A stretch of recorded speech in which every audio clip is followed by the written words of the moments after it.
The 10,120th meeting of the Security Council is called to order. The provisional agenda for this meeting.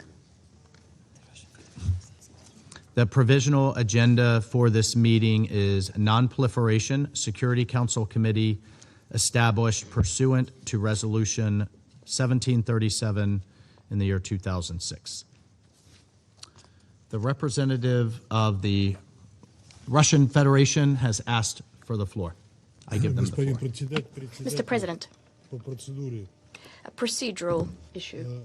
We're deeply disappointed by the attempt of our American colleagues to crudely abuse their powers as the President of the Security Council and to hold a meeting dedicated to the activities of the so-called 1737 Committee. The position of the Russian Federation and that of a number of other states regarding assertions about a supposed reactivation of the Security Council's anti-Iranian resolutions, including Resolution 1737, are well known to Security Council members as well as the entire international community. The mechanism for their restoration, as per Resolution 2231, wasn't activated. Western states' assertions to the contrary do not stand up to any criticism. The European Troika, participating in the JCPOA, and by the way, the US itself withdrew from the JCPOA in 2018, the European Troika had no right to activate that mechanism. The Russian Federation, together with our Chinese and Iranian colleagues, repeatedly provided information to delegations about the legal rationale, including detailed clarification of the reasons why the UK, France, and Germany could not use the snapback. So, let us issue a reminder for the particularly forgetful. The anti-Iranian resolutions of the Security Council lost their force in 2015, when Resolution 2231 was adopted. Resolution 2231 itself expired, as per the resolution itself, on the 18th of October 2025. The Security Council has not taken any other decisions on this issue.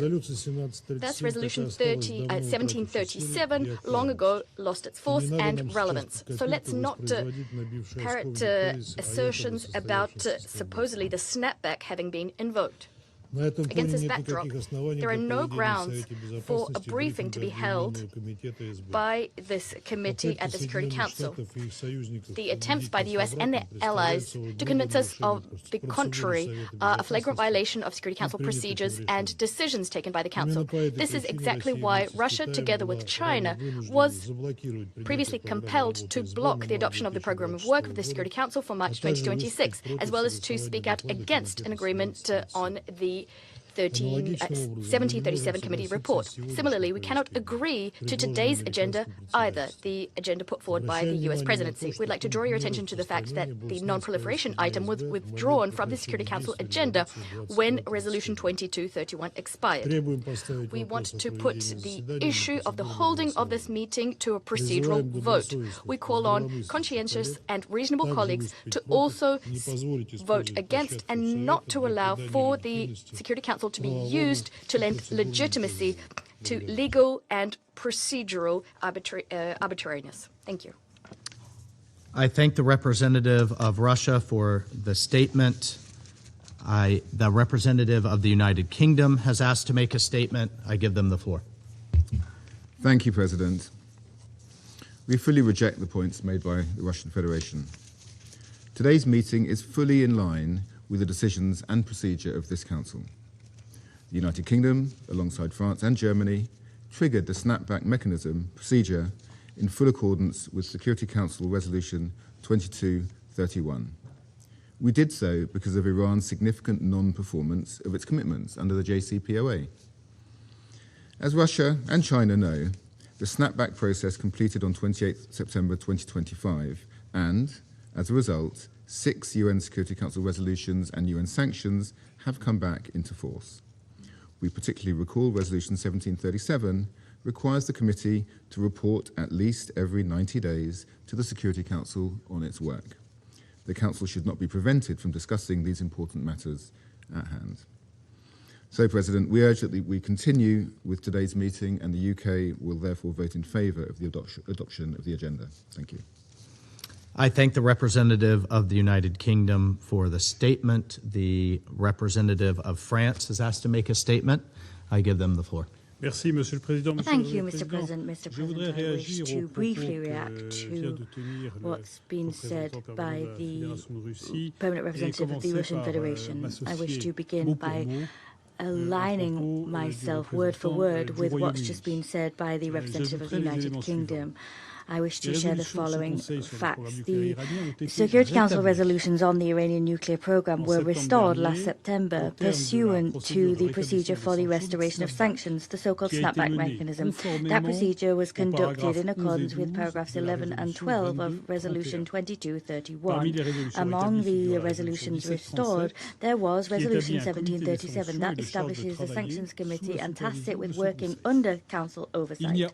There is no doubt, no legal doubt surrounding that point. The restoration of these resolutions and the restoration of the 1737 committee are objective realities rooted in compliance with Resolution 2231. Moreover, the United Nations Secretariat has taken note of these realities in its official communications to the Council and to our organization in general. The IAEA has done so too. The latter produced reports on the implementation by Iran of nuclear obligations provided for in resolutions restored last September. It is now incumbent upon all states to implement these resolutions in accordance with Article 25 of the United Nations Charter.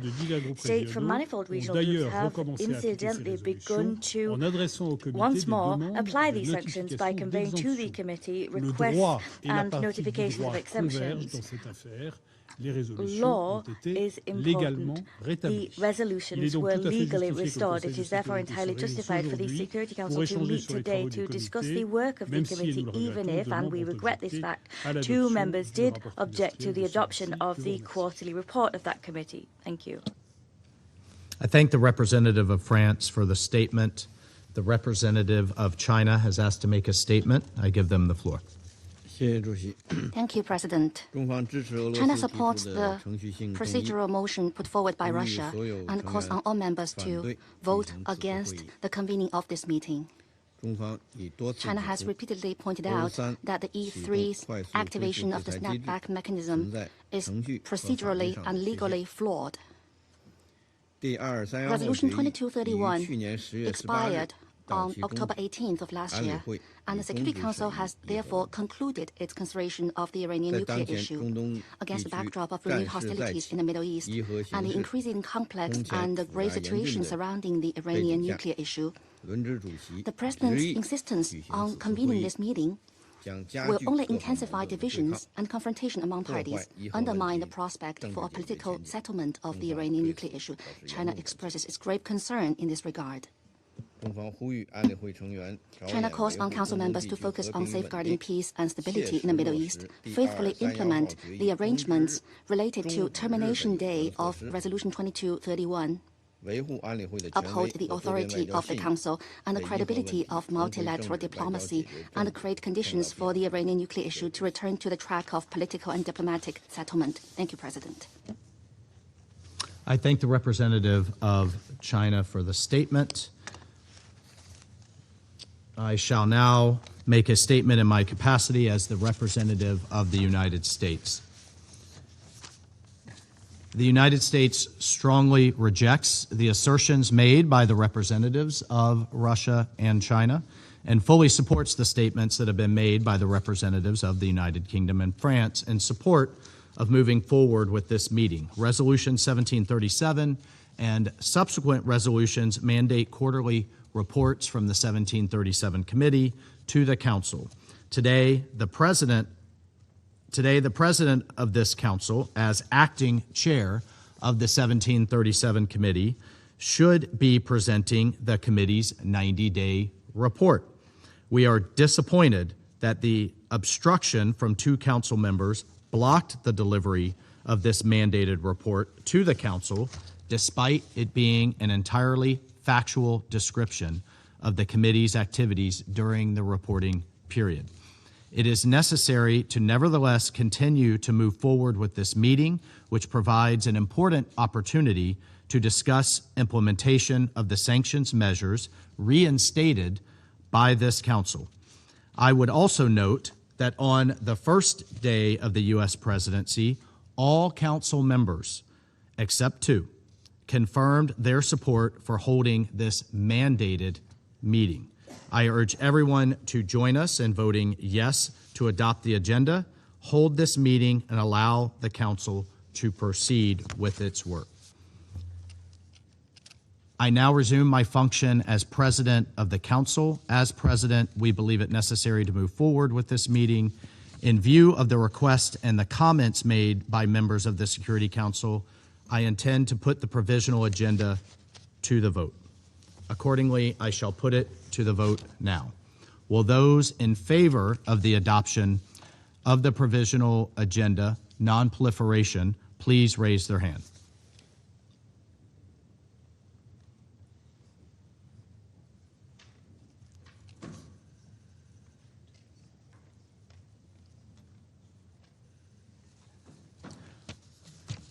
Those against?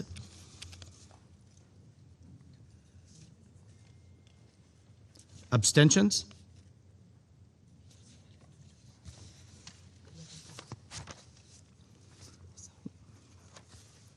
The result of the voting is as follows: 11 votes in favor, 2 votes against, 2 abstentions. The provisional agenda has been adopted.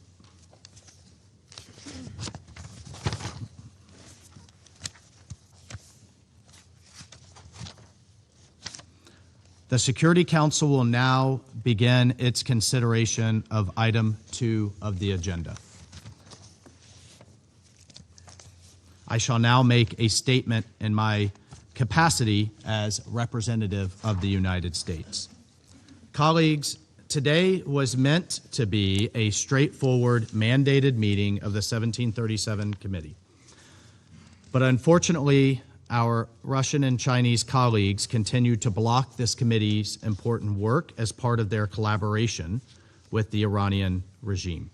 On March 6th, the Russian and Chinese delegations officially blocked and objected to the 90-day report of the 1737 Committee mandated in Resolution 1737. By doing this, Russia and China have made clear that the 1737 Committee exists and is functional. It is a simple fact that on September 19th of last year, the Council decisively voted against a resolution introduced pursuant to Resolution 2231 to continue sanctions relief for Iran, thereby reinstating 6 previously suspended UN Security Council resolutions relating to Iran to include the resolution that established the committee. So what this means in plain language is that all member states of the United Nations should be implementing an arms embargo against Iran, banning the transfer and trade of missile technology, and freezing relevant financial assets in line with the robust UN sanctions that had been in place before 2015 and have now been snapped back into place. The UN provisions to be reimposed are not arbitrary, but instead narrowly scoped to address the threat posed by Iran's nuclear, missile, and conventional arms programs and Iran's ongoing support for terrorism. Iran had ample opportunity to prevent this outcome. France, the United Kingdom, and Germany offered to extend the so-called snapback mechanism if Iran were to account for its highly enriched uranium stockpile, if Iran would comply with IAEA obligations that were already mandatory under the NPT, and if Iran would resume direct diplomacy with the United States. All of those options were put on the table in good faith for Iran, and all of them were rejected. In that vein, Iran has remained defiant. Just last week, the IAEA Director General's report reiterated that Iran is the only state in the world without nuclear weapons to have produced and accumulated uranium enriched up to 60%.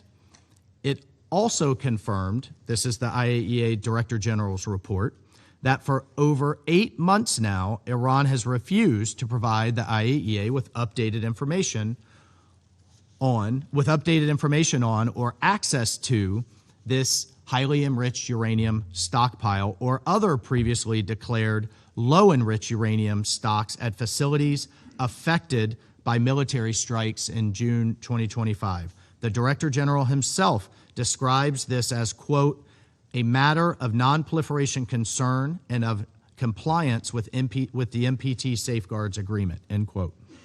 Pursuant to the September 19th vote and this Council's binding resolutions, we meet today with a committee that is operational. The committee has received exemption requests. The requests have been approved by this operational committee. The Secretariat has called for applications to serve on the panel of experts. That selection process is now underway. We urge Council members to press our Russian and Chinese colleagues to allow the Council to appoint a committee chair.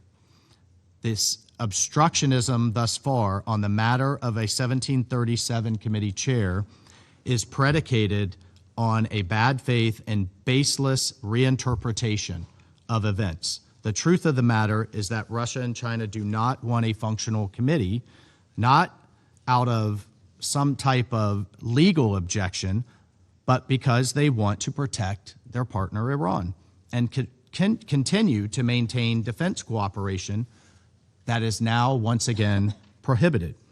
Both countries have sustained military trade ties. In 2022, Russia began by buying Iranian drones in violation of Resolution 2231, which imposed time-bound restrictions on Iran's nuclear and conventional arms activity.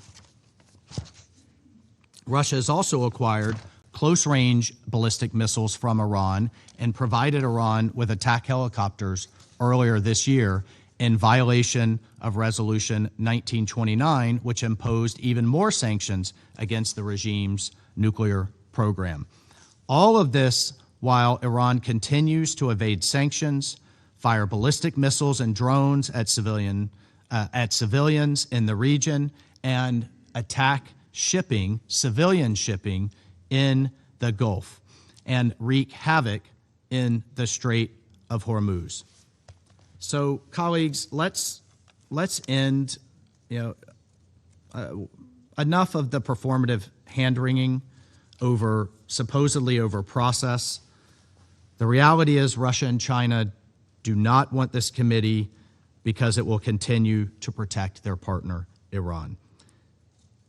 In light of that, the United States will continue to work to ensure Iran can no longer hold the world hostage with its missile, drone, and certainly not a nuclear program. Let me close by reminding the Council the United States pursued a diplomatic solution in good faith prior to the initiation of snapback and after. I outlined for you the activities of the United Kingdom, of France, and of Germany along those same lines. Each time we articulated clear timeframes for meaningful dialogue that could address the outstanding issues of concern to the international community, including the behaviors prohibited under the reinstated Security Council resolutions.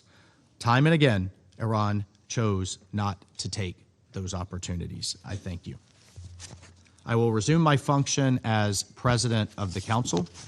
I now give the floor to those Council members who wish to make statements. I give the floor to the representative of the United Kingdom. Thank you, President. This year, we will mark 20 years since the Council adopted Resolution 1737. 20 years during which Iran's nuclear and missile programs have been amongst the most pressing threats to international peace and security. The UK has been clear all that time that we favoured negotiation and diplomacy. But we have repeatedly seen Iran not act in good faith to address international concerns. So I want to start by expressing solidarity with our partners in the Gulf and the wider region who took no part in the military action launched on 28 February, but who have been the target of waves of repeated and unprovoked Iranian missile and drone attacks over the last week. We strongly condemn these attacks. They are endangering civilians, destabilizing the region, and threatening the global economy. They must stop. We pay tribute to the swift actions taken by those partners to protect civilians, including UK nationals.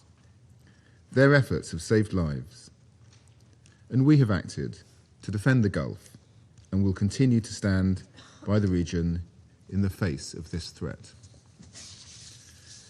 This is exactly why the UK co-sponsored alongside 135 countries and voted for Resolution 2817 yesterday. Today's crisis underlines the gravity of Iran's approach to the nuclear and missile files. Our position is clear. We will not overlook actions that undermine international security or the global non-proliferation regime. Iran's reckless and repeated use of ballistic missiles, including against its neighbours without provocation, has intensified regional insecurity and heightened the risk to civilians. Our concerns about its nuclear program remain serious and long-standing. Iran has persistently failed to fulfill its safeguard obligations and fully cooperate with the IAEA. There is no credible civilian justification for over 400 kilograms of high-enriched uranium. This is unacceptable and erodes confidence in the peaceful nature of its activities. It was this sustained nuclear escalation that led the E3 to trigger the snapback mechanism last year. We underline the importance of all UN member states, including Iran, implementing the reinstated sanctions fully and without exception. Resolution 1737 imposes sanctions banning nuclear technology and materials, imposes asset freezes on key individuals and entities linked to Iran's enrichment program, and establishes a sanctions committee. These restrictions play a critical role in curbing Iran's destabilizing actions by narrowing its access to the capabilities that sustain its missile program, and by constraining Iran's nuclear proliferation activities. Effective global compliance is essential for the 1737 Committee to carry out its mandate. We encourage rigorous monitoring and reporting and call for the swift appointment of a chair. The panel of experts must be established without delay to independently investigate alleged violations of sanctions. We call on those member states that have sought to evade or undermine the UN sanctions reinstated under the snapback mechanism to cease doing so immediately. This approach only emboldens Iran. No member state should, directly or indirectly, undertake or facilitate any action that breaches or circumvents sanctions, and all should press Iran to halt its destabilizing behavior. All member states have a clear responsibility to fulfill their UN obligations in full, particularly on an issue as grave and consequential as this. President, the United Kingdom remains unwavering in its commitment to finding a lasting and sustainable solution that ensures Iran never acquires a nuclear weapon. I thank you. I thank the representative of the United Kingdom for the statement. I give the floor to the representative of the Russian Federation.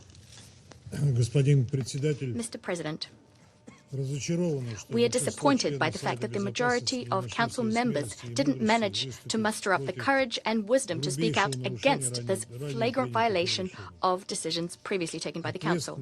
Responsibility for the lawlessness that's being unleashed at the Council falls fully and squarely on the shoulders of the US presidency, as well as on the shoulders of delegations supporting it or condoning its single-handed decisions, the decisions of the US. We regret the fact that some colleagues are continuing to follow Washington's lead, which already back in 2018 thwarted the regular implementation of the JCPOA by illegally and unilaterally withdrawing from the nuclear deal and continuing to do everything possible to nullify any prospects of reaching a diplomatic agreement on Iran's nuclear program. The position of the Russian Federation, in light of assertions about supposed activation of the mechanism for reinstating Security Council resolutions on Iran, anti-Iran, is unchanged, principled, and consistent. As I noted already today, the UK, France, and Germany could not have activated this instrument. Now, I won't delve into the details. Our position is spelled out in detail in many letters addressed to the Security Council and the General Assembly. All colleagues can read those. I will simply remind you of the main points. First, these countries strip themselves of the right to invoke the snapback by their chronic violations of the JCPOA and Resolution 2231. I am referring to the inability of the European Troika to fulfill their obligations to ensure economic benefits for Iran stemming from the lifting of EU sanctions which were in force up until 2015. I'm also referring to their illegal decision to resume unilateral sanctions pressure after Transition Day, the JCPOA Transition Day, that is 18th of October 2023. International law is fairly clear-cut on this issue. A party that does not comply its obligations under any agreement or treaty cannot invoke the instruments contained therein in their own interests. This is what the so-called clean hands doctrine speaks to, as does the Pacta sunt servanda principles, not to mention advisory opinions issued by the International Court of Justice. Second, the JCPOA, which is an inextricable part of Resolution 2231, of which the JCPOA is a part, clearly sets out the procedure for resolving any contradictions when implementing said agreement. Before the issue of non-compliance with the JCPOA can be referred to the Security Council for consideration. Now, this issue must be considered in detail by the Dispute Resolution Mechanism in Vienna, that is the DRM. Paragraphs 36 and 37 of the JCPOA set forth a specific algorithm, a formula for conducting this process. So no matter how much the UK, France, and Germany tried to convince us that they supposedly used the Dispute Resolution Mechanism all the way back in 2020, the fact of the matter remains. This mechanism was not just not exhausted, it wasn't even launched due to serious procedural gaps which were never resolved. Thus, the so-called notification the Europeans sent regarding the triggering of the snapback on the 28th of August 2025 sent to the Security Council was legally null and void. For that reason, the outcome of the 19th of September vote on the draft resolution aimed at maintaining their regime, lifting anti-Iranian Security Council resolutions, couldn't have had any legal nor procedural ramifications. In a nutshell, there was no snapback. UN Security Council Resolution 2231 lost its force on the 18th of October 2025. Against this backdrop, Western attempts to justify their groundless assertions using the UN Secretariat position do not stand up to criticism either.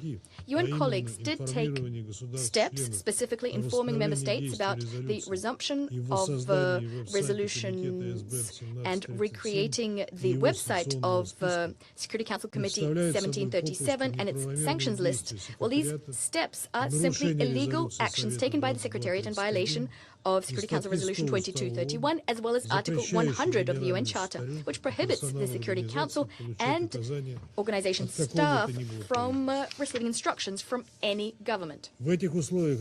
Under such conditions, the Russian Federation sees no rationale for getting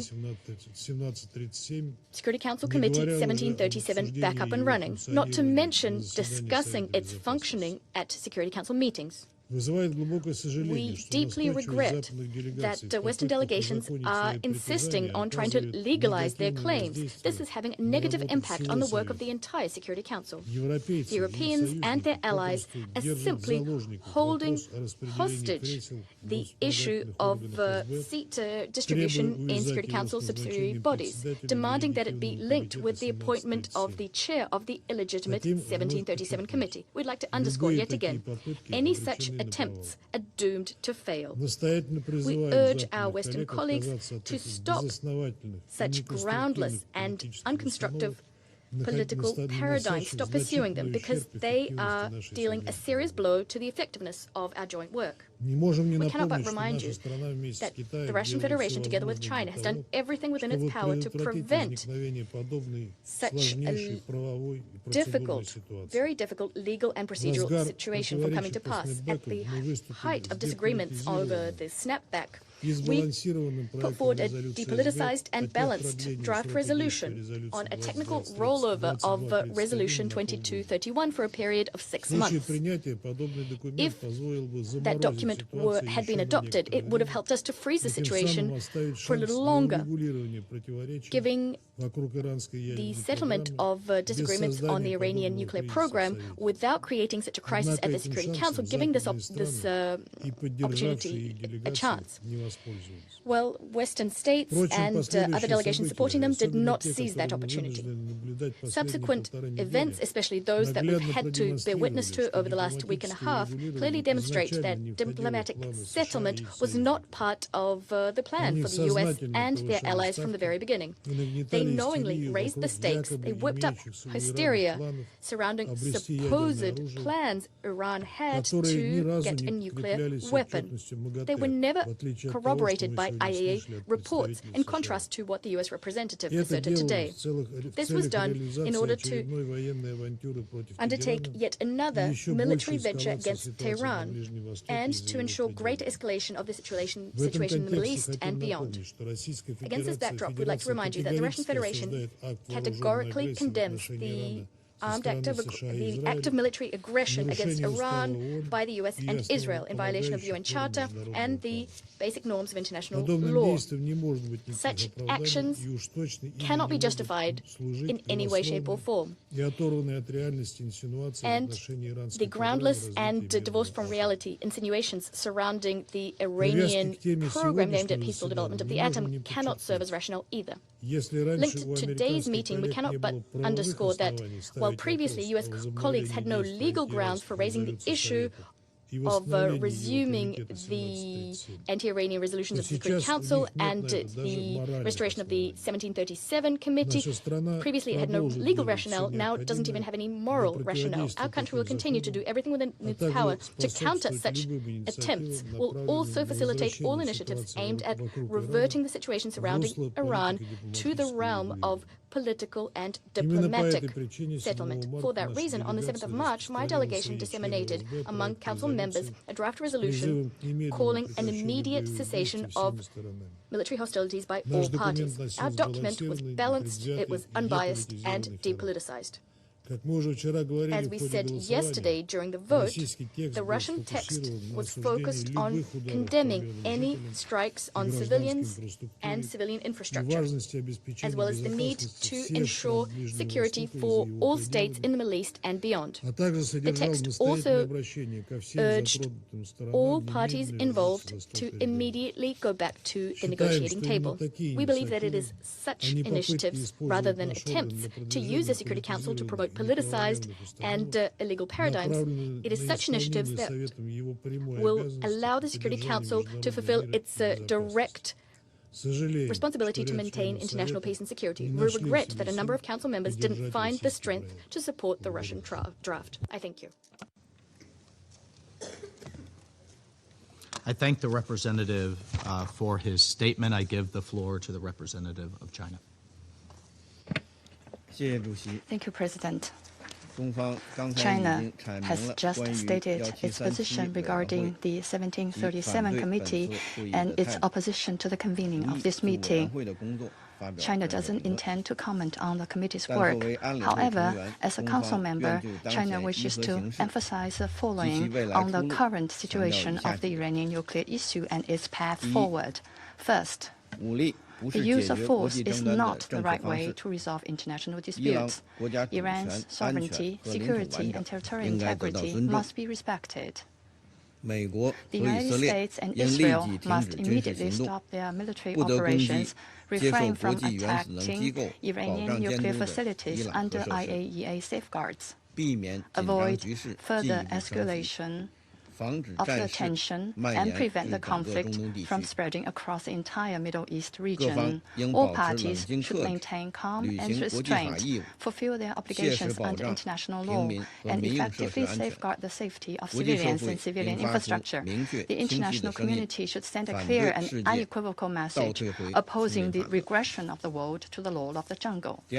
Second, the Iranian nuclear issue must ultimately return to the track of a political and diplomatic settlement. I want to emphasize that it was precisely the United States that unilaterally withdrew from JCPOA, which triggered the Iranian nuclear crisis. It was also the United States that, in total disregard of its own credibility, on 2 occasions joined Israel and resorted to blatant use of force against Iran during the negotiation process, which rendered the diplomatic efforts futile. The United States, as the instigator of the Iranian nuclear crisis, its conduct violates the international law and the purposes and principles of the UN Charter. China strongly opposes to such conduct. China strongly condemns such conduct. We urge the U.S. to change its course of action immediately and return to the course of diplomatic negotiations and clearly undertake not to use of force and engage with Iran on negotiations and reach a solution that meets the expectations of the international community. The relevant European countries should cease to fan the flames. They should play a constructive role in easing tensions. China commends the regional countries and the IAEA for their mediation efforts and support their continued assistance in resuming negotiations to promote a peaceful solution to the Iranian nuclear issue.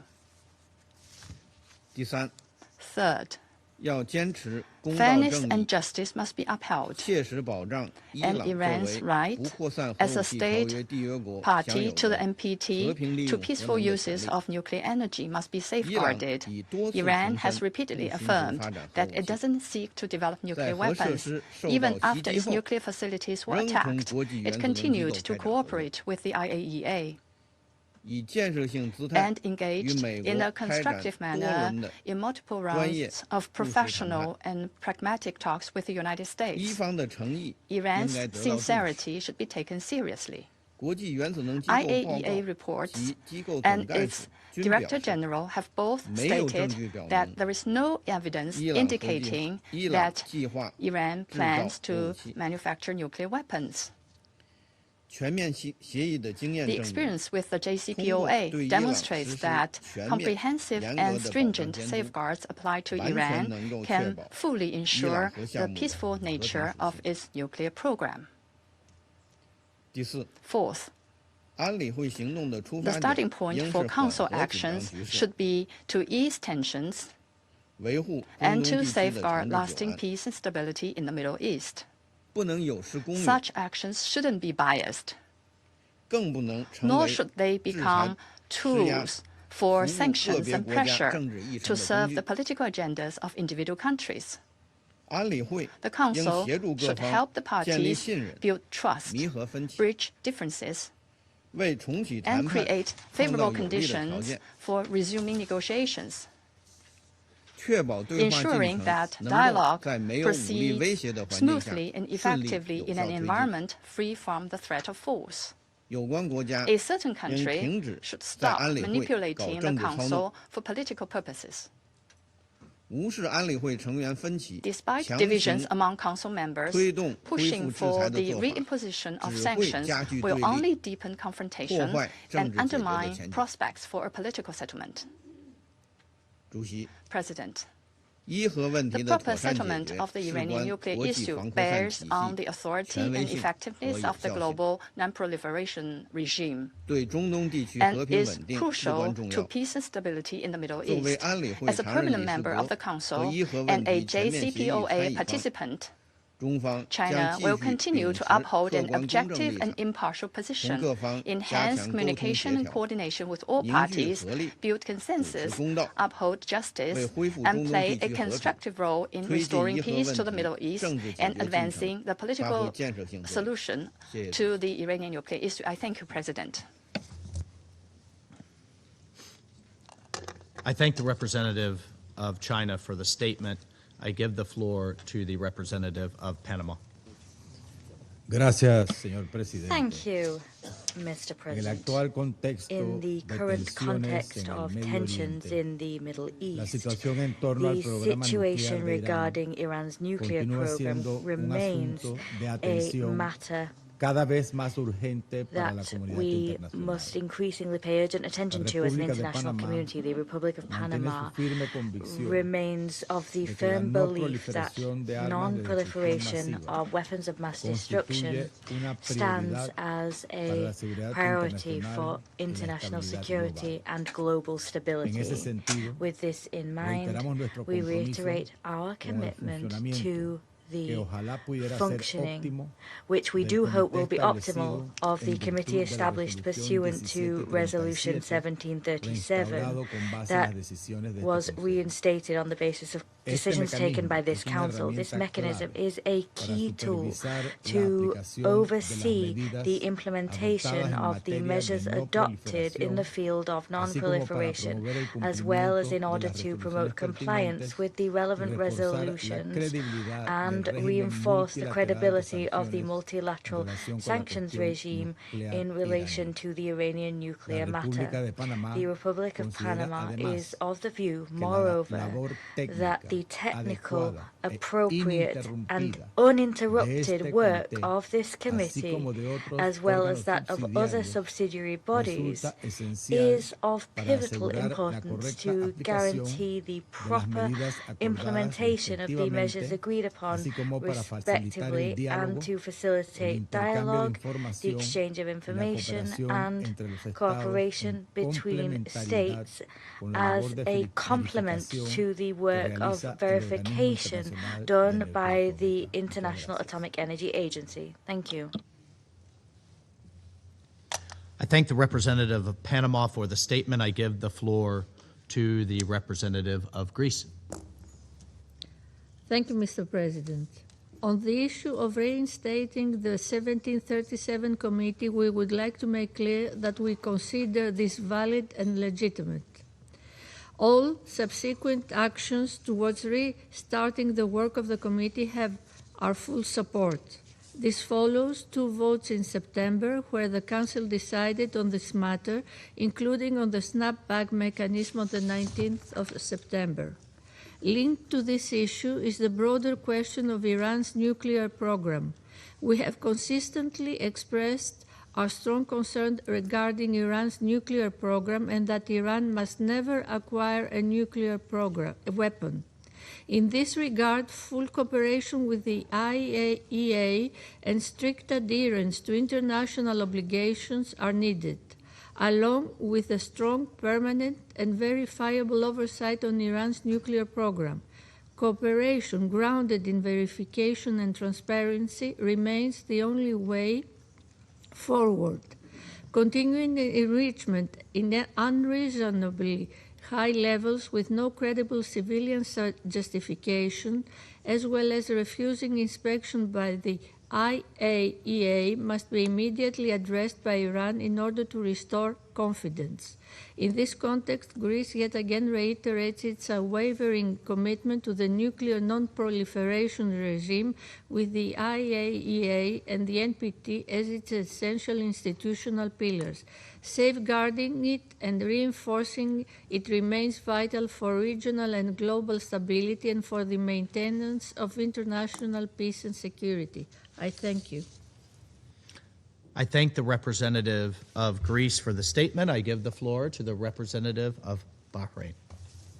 Thank you, Mr. President. Allow me to thank the U.S. delegation for presiding over the Security Council this month, and we thank you for holding this meeting on the briefing of the 1737 Committee and the snapback mechanism. Mr. President, discussing this report today comes at a very critical point following a series of missile attacks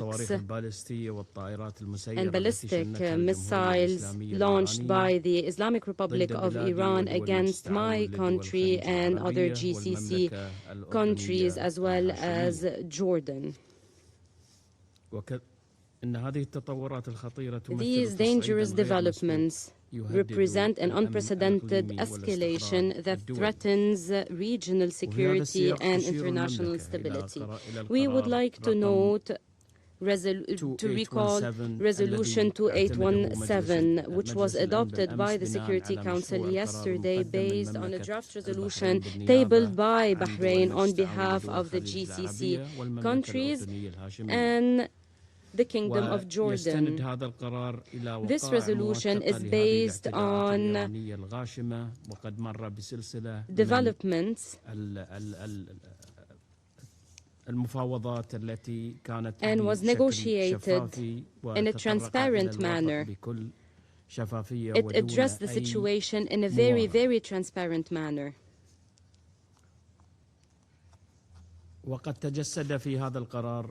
In this resolution, the international community condemned the Iranian attacks by ballistic missiles and drones against GCC countries, and it called for halting them immediately and for respecting the sovereignty and territorial integrity of states. Targeting civilians and so targeting civilians is a blatant violation of international humanitarian law. It is a dangerous escalation that threatens civilian life, national economy, and the safety of communities. Whoever justifies the targeting of civilian infrastructure and the killing of civilians are not defending a cause. They are falsifying the truth. They are finding justifications for the aggression. This is a deep humanitarian and humanitarian flaw. The international community condemned these dangerous attacks. There were very clear positions from a number of states and international organizations condemning this aggressive behavior.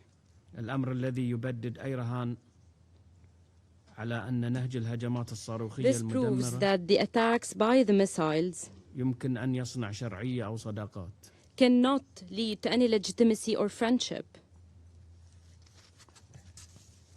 Mr. President, the 1737 Committee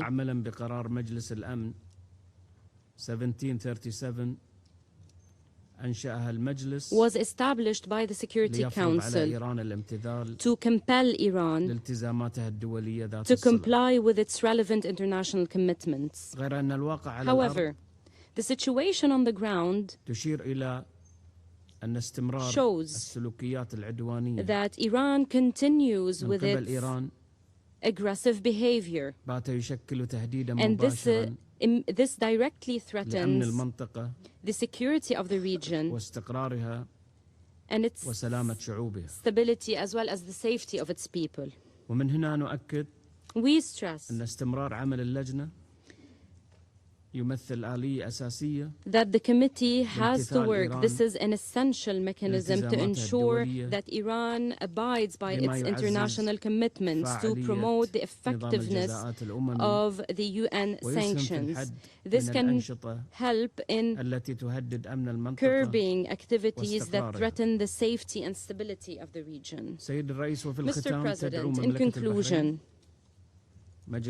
we call upon the Security Council to shoulder its responsibility in full in fighting these dangerous violations and taking a firm position against these hostilities to ensure regional and international security and stability. Thank you, Mr. President. I thank the representative of Bahrain for the statement. I give the floor to the representative of Latvia. Thank you, Mr. President. As we're facing the ongoing hostilities in the wider Middle East, Iran's nuclear program and non-compliance with its international obligations are at the very center.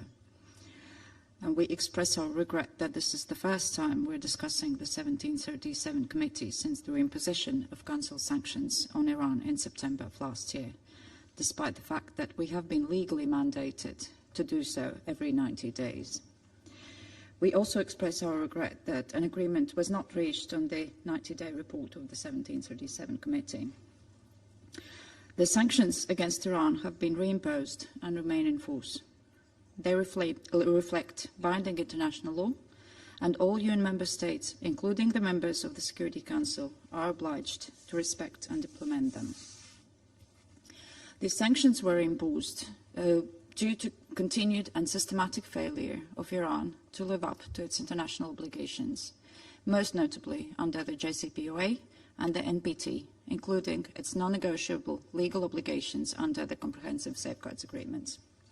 So let us be clear, the production of highly enriched uranium up to 60%, as previously reported by IAEA inspectors, cannot be reconciled with any peaceful purpose.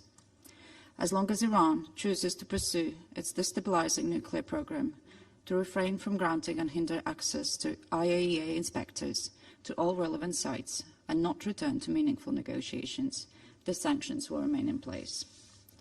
As we have seen, the 1737 committee has also been reestablished and is exercising its mandate, despite the continued delay in the appointment of chairs of the Security Council subsidiary bodies for 2026. This also is reflected in its continued work on the relevant exemption procedures. Mr. President, it is deeply regrettable that some Council members continue to dispute reality and legal facts. It is even more regrettable that in order to do so, the work of all Security Council subsidiary bodies is being paralysed. This disruptive approach is the latest in a series of attempts to create a fictional parallel legal narrative aimed at challenging the authority of this body and its decisions. This is unacceptable, and it undermines not only this committee and the Council, but also international legal principles more broadly. Let me remind that Iran has supplied Russia with drones and missiles for Russia's aggression in Ukraine, used to attack civilian targets in violation of the Council Resolution 2231. And we also condemn Iran's provoked attacks with these same weapons against its neighbours and reiterate our solidarity with the states of the Gulf Cooperation Council, Jordan and other affected countries. And we call for an immediate cessation of these attacks and urgent de-escalation.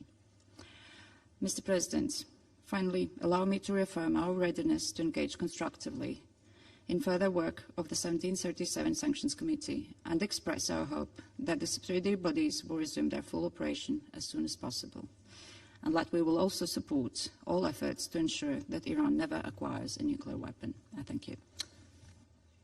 I thank the representative of Latvia for the statement. I give the floor to the representative of Denmark. Thank you, Mr. President, for convening this meeting. We regret that the 1737 committee was unable to agree on the 90-day report due to the unwillingness of some Council members to recognize the decision that the Council took in September last year on the snapback mechanism. Let me begin by expressing Denmark's deep concern with the continued escalation of the situation in the Middle East. We are witnessing a further destabilization of the already volatile and tense situation with grave consequences for the people across the region and for international peace and security. We're deeply concerned about reports of increasing civilian casualties and displacements. We call for maximum restraint and respect for international law, including international humanitarian law. We call for diplomatic efforts to reduce tensions and for negotiations to be resumed in good faith. Furthermore, Denmark strongly condemns Iran's continued attacks on countries in the region and beyond. These attacks must stop. We express our full solidarity with all the countries concerned.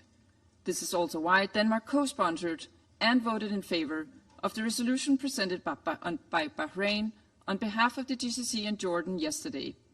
We were pleased that Resolution 2817 was adopted. Madam President, when it comes to Iran's nuclear aspirations, Denmark has always been clear. Iran must never be allowed to develop or acquire a nuclear weapon. As we watch the current escalations unfold, we're reminded why this is so important. We're deeply concerned by Iran curtailing cooperation with the IAEA, which has lost continuity of knowledge and for almost 9 months has been unable to provide information on the status or whereabouts of the enriched uranium stockpiles in Iran. As the IAEA has stated, this is a matter of proliferation concern and of compliance with Iran's NPT Safeguards Agreement.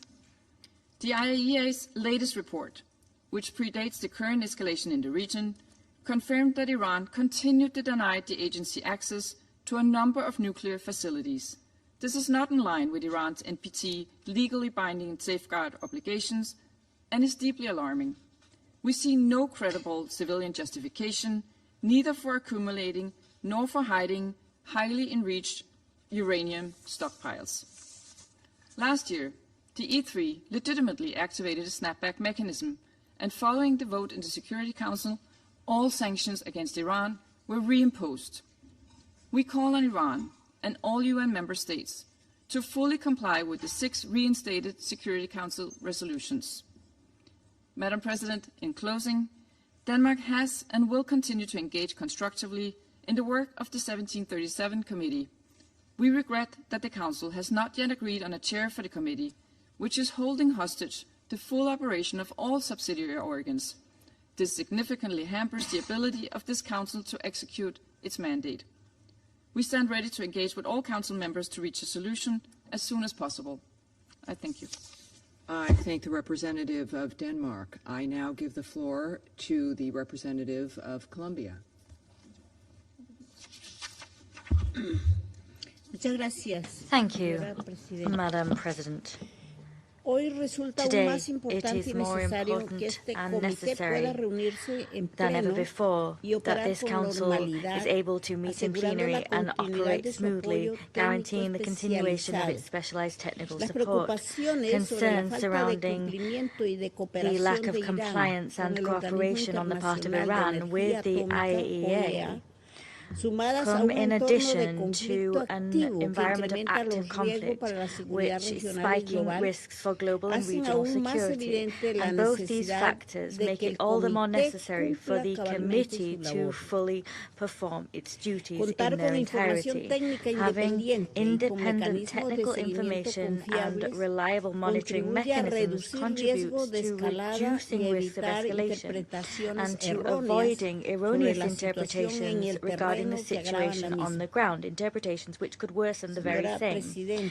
Madam President, Colombia wishes to underscore the critical importance of the work of the IAEA and of its effective presence in these sites, subject to its monitoring and verification. With this in mind, my country encourages Iran to guarantee the conditions necessary for the safe and timely access of the IAEA to facilities in order to resolve outstanding issues, safeguards issues, that is, pursuant to the NPT, and in order to restore full traceability and verification.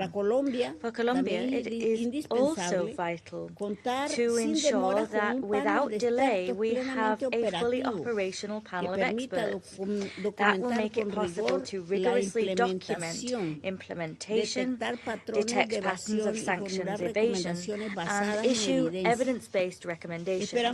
We hope that the selection process currently underway will prompt progress towards the appointment of the panel in a timely fashion and to guarantee the technical support that this committee requires.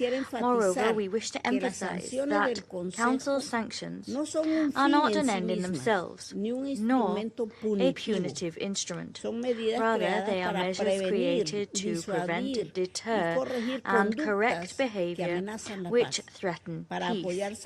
They are tools to support political solutions and to promote non-proliferation. Sanctions function best when they are part of a strategy which combines diplomacy and verification. Colombia will participate actively in the committee's deliberations with a constructive spirit and a results-oriented focus. We will continue to defend diplomatic channels, restraint, and the search for political solutions which make it possible to heed concerns around Iran's nuclear and ballistic program, as well as to mitigate tensions and open the way to the de-escalation of the conflict currently raging. In light of the above, my country appeals for restraint and de-escalation. We also appeal for a return to diplomacy as the only sustainable path towards avoiding greater tension and rebuilding trust. Madam President, we reaffirm our conviction that multilateralism, international cooperation, and objective technical verification remain the best chance we have of reducing risk, bolstering collective security, and contributing to stability, not only in Iran, but in the region as a whole. Thank you. I thank the representative of Colombia. I now give the floor to the representative of France. Merci, Madame la Présidente. Thank you, Madam President. I wish to thank the Presidency for organizing this meeting on Committee 1737. The war into which the Middle East has been plunged must cease now. We stand in solidarity with the victims of these indiscriminate strikes, and we want a solution that respects international law and which guarantees lasting peace. Iran bears overwhelming responsibility for the catastrophic situation which is besetting both the region and the world. For years, Iran has played a destabilizing role for peace, international peace and security. Iran continues nuclear activities which violate its international obligations. For more than a year, the country has suspended almost all cooperation with the International Atomic Energy Agency. The agency is no longer in a position to guarantee the exclusively peaceful nature of the Iranian nuclear program. Secrecy cloaks the situation surrounding Iran's stockpiles of 450 kilos of highly enriched uranium. That is a quantity liable to allow the production of around 10 nuclear explosive devices. Moreover, Iran has developed a ballistic program which is of Herculean proportions. Thousands of ballistic missiles and tens of thousands of drones have been produced and continue to be produced, and they are widely used as we speak against countries in the region. Iran's strikes against its neighbors bear witness to a threat for the region and for the world. Iran has not seized the opportunities that it has received to achieve a diplomatic solution on this matter, in spite of efforts made by France and its E3 partners. Allow me in this connection to recall a number of facts and to look back at the past somewhat. In October 2023, the Ministers of Foreign Affairs from France, Germany and the UK met in Tehran following the discovery of an Iranian nuclear program which was clandestine in nature. They met to find a solution, a peaceful and diplomatic solution indeed.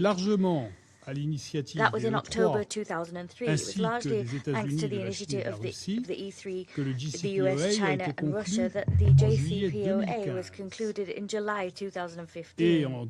And in 2019, the Iranian people were the ones who refused, and I insist on emphasizing that word, refused, rejected the mechanisms proposed by the Europeans. Aux effets du retrait américain de l'accord. And then we saw the American withdrawal from the agreement. That was what came to pass.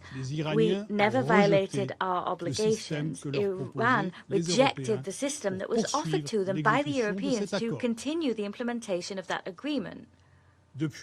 Since then, Iran has violated its obligations on a massive scale. These 450 kilos of uranium enriched to 60% bear witness to that fact. Iran says it doesn't want to develop a nuclear weapon. Okay, but when deeds contradict words, is it the words that count or the deeds? Today's strikes against neighbors in the region give us the answer we're looking for. Iran says, and said again yesterday, that it is not attacking its neighbors, but is only targeting military facilities. Facts on the ground prove the contrary. However, France remains convinced of the relevance of diplomacy, and we demonstrated that very fact during the sessions of talks in Geneva in 2024 and 2025 alongside its European partners. Against that backdrop, last year France and its E3 partners had no other option but to activate the process to reinstate Security Council sanctions, the snapback. Resolutions on the Iranian nuclear and ballistic missiles were reimposed, and they stipulate in particular that Iran must halt its uranium enrichment activities, resume cooperation with the IAEA, and cease its ballistic programs. It is now incumbent upon member states to implement these resolutions in accordance with Article 25 of the Charter. We call upon member states to support the work of the 1737 Committee, a committee that was reinstated to monitor the implementation of these resolutions. We note with satisfaction that the committee has resumed the implementation of its exemption mechanisms. Mr. President, the reinstatement of sanctions is quite clearly not an end in itself. It is a peaceful tool aiming to ensure the cessation of Iran's destabilizing activities. The implementation of the reinstated resolutions must consequently act as a lever to encourage Iran to return to serious negotiations. France, alongside its partners, remains ready and willing to participate in efforts to find a robust, verifiable and lasting agreement, one which will allow the resolution of issues regarding the Iranian nuclear and ballistic programs and its role at a regional level. Thank you. I thank the representative of France and now give the floor to the representative of Pakistan. Thank you, President. It is evident that the Council remains divided on the 1737 committee issue. Unfortunately, this split is also preventing agreement on the appointment of chairs of the subsidiary bodies, greatly impacting their work. We are of the view that matters related to 1737 committee must not be allowed to impede the routine work of the Council and its subsidiary bodies. We also note the lack of agreement on the report on this matter that should have formed the basis of today's meeting. President, the development since last June, as well as the ongoing situation that started with the unprovoked and unwarranted attacks on Iran, have deeply impacted the context of the Iranian nuclear file. Regrettably, the breakdown of diplomacy on the Iranian nuclear issue has further complicated an already complex matter that has been on a downward slide for the last few months. However, what has not changed is the continued validity of the fundamental principles and the multilateral spirit that led to the Joint Comprehensive Plan of Action and the consensus adoption of Resolution 2231 in 2015. More than ever, and even during the current conflict and heightened tensions, it is clear that an enduring solution lies in embracing those time-tested principles rather than abandoning them for short-sighted policies. The JCPOA was a unique instrument, manifestation of an approach based on dialogue, diplomacy, and pragmatism. It was the outcome of painstaking and arduous yet constructive negotiations. It charted a roadmap to comprehensively address the concerns of all parties based on reciprocal actions and thus embodying peaceful resolution of disputes that is at the heart of the UN Charter. Pakistan lent its support to the negotiated settlement of the issue, and it remains our core position till today. It was also in that vein that Pakistan supported the draft resolution that was presented last September to effect a 6-month technical extension of Resolution 2231 in order to provide time for diplomatic engagement. We also supported the presidential draft resolution that provided for the continuation of the termination of sanctions in accordance with the terms of Resolution 2231. President, it is clear that dialogue, diplomacy, and constructive engagement remain the only viable way forward. And yet, diplomacy has been forfeited in favor of military means. Pakistan has expressed its clear position on these developments in this chamber and elsewhere. We have condemned all use of force, targeting of civilian infrastructure, and strikes on nuclear sites under IAEA safeguards. Strikes against nuclear facilities carry huge environmental and safety risks for the population and people all around the region. IAEA's crucial verification mandate should not be disrupted. The IAEA is the institution responsible for verifying compliance with respective nuclear safeguards obligations of member states in an objective, impartial, and credible manner and on technical grounds. The IAEA should be enabled to fulfill this statutory function, and its verification activities in Iran should resume unimpeded. President, we reaffirm our support for the resolution of the Iran nuclear issue through peaceful means. Diplomacy and dialogue should be the guiding principles for achieving a negotiated settlement of all contentious issues in accordance with the rights, obligations, and responsibilities of the parties concerned. Only an objective, fair, and rules-based discussion can advance that objective. We call for an immediate cessation of hostilities in the Middle East and urge all parties to show a maximum restraint, avoid further escalation, and institute a permanent ceasefire and resume dialogue. All of Pakistan's efforts are aimed in that direction. In July last year, this Council unanimously adopted Resolution 2788 that highlighted the primacy of resolving all disputes through peaceful means. We must urgently revive the spirit of the Charter and of that resolution to overcome the current spiral of escalation and stop this deadly cycle that has tragically visited the region so often in recent times. I thank you. I thank the representative of Pakistan for the statement and now give the floor to the representative of the Democratic Republic of the Congo. Madame la Présidente, Madam President, la République démocratique the du Democratic Congo suit Republic of avec the une Congo attention soutenue has been la situation following very concernant les travaux closely du comité the situation 1737 surrounding the chargé de work of superviser the les sanctions liées au 1737 programme committee nucléaire tasked iranien. with overseeing the sanctions Au-delà de linked to toute the Iranian nuclear considération, program. nous Aside from all souhaiterions other considerations, insister we sur would les like trois to points ci-après. insist 1. on the following points. La République démocratique du Congo réaffirme son One, attachement aux the principes DRC fondamentaux reiterates its de commitment to l'Organisation the des fundamental Nations Unies, principles of the notamment United Nations, le règlement in pacifique des particular the différends, peaceful settlement of le respect disputes, du droit international respect et la for promotion du international dialogue law, entre and les the États. promotion of À dialogue cet between égard, states.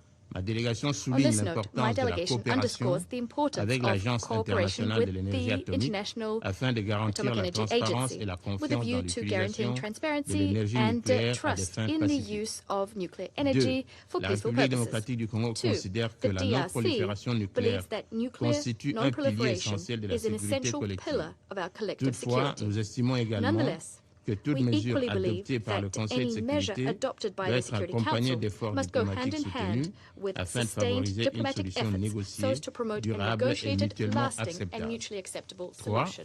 Dans cet esprit, La 3. République démocratique du Congo In this spirit, the encourage toutes les DRC parties encourages concernées all of the à parties poursuivre le involved dialogue to constructif continue et à constructive respecter dialogue pleinement as well leurs as to obligations fully internationales. uphold their Le international recours à la obligations. diplomatie et à la coopération internationale Diplomacy demeure la voie la and plus international efficace pour cooperation résoudre les remains the tensions et most prévenir effective toute escalade. path for Pour resolving conclure, ma tensions and délégation preventing rappelle any que escalation. la By way of responsabilité du conclusion, my Conseil delegation would like to dans la recall that poursuite de the nobles objectifs de responsibility notre of the organisation, Council in pursuing the particulièrement dans le noble maintien de la paix et de objectives la of our sécurité organization, in internationale, particular the nous maintenance of oblige international à peace and transcender security, nos compel us divergences to pour overcome faciliter our le bon differences déroulement so as des to activités du facilitate Conseil the Security à Council's travers ses subsidiary organes bodies subsidiaires. Je vous smoothly remercie. conducting Security Council activities. I thank you.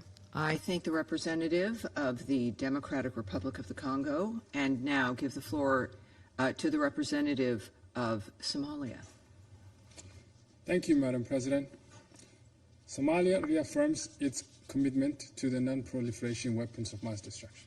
We take note of the divergent views among Council members regarding 1737. My delegation believes a balanced approach that addresses the concerns of all parties is essential in resolving current challenges. We underscore the primacy of the United Nations Charter and international law and encourage constructive, good faith engagement to preserve the Council's unity. Madam President, regarding Iran's nuclear issue, we urge a return to the negotiation table to resolve the non-proliferation issues. We believe the only viable path forward is a swift recommitment to the talks on non-proliferation in line with relevant international resolutions.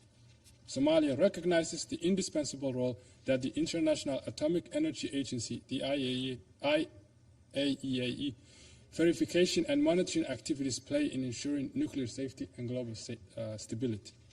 We further acknowledge the critical role that the IAEA plays in safeguarding Iran's enriched uranium, including the clarification of information about nuclear materials at several locations. We reiterate our call for the establishment of a Middle East zone free of nuclear weapons and for all region states to join the Treaty on Non-Proliferation of Weapons without exception. Madam President, turning to the work of the subsidiary body organs, we express our deep concern regarding the Council's continued inability to reach a timely consensus on the appointment of chairs and vice chairs for the third consecutive month. The current deadlock follows the unprecedented delay in the appointment of chairs in 2025, the longest in the Council's history.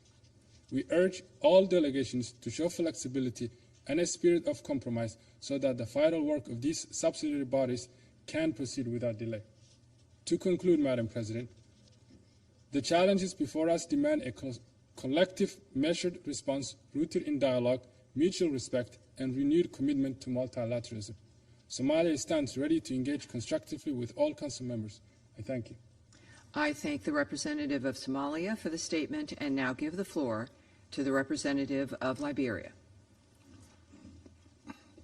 President, today Liberia voted to adopt the agenda to discuss this issue because we believe the UN Charter and the binding language of Resolution 2231 require us to do so. Article 25 obligates all member states to implement Security Council decisions as written. In August 2025, a formal notification of significant non-performance under the JCPOA was submitted. The Council did not adopt a resolution within the 30-day period mandated by Resolution 2231 to continue sanctions relief. Under its explicit terms, the previous resolutions, including 1737, therefore resumed automatically. The IAEA report has documented significant levels of enrichment and stockpiles far beyond the JCPOA limits, providing credible, factual grounds for the notification that activated the snapback mechanism. Liberia's vote reflects no political alignment. It reflects fidelity to the Charter, the Council's own decisions, and the integrity of the non-proliferation regime. And I thank you. I thank the representative of Liberia for the statement, and there are no more names inscribed on the list of speakers. The meeting is adjourned.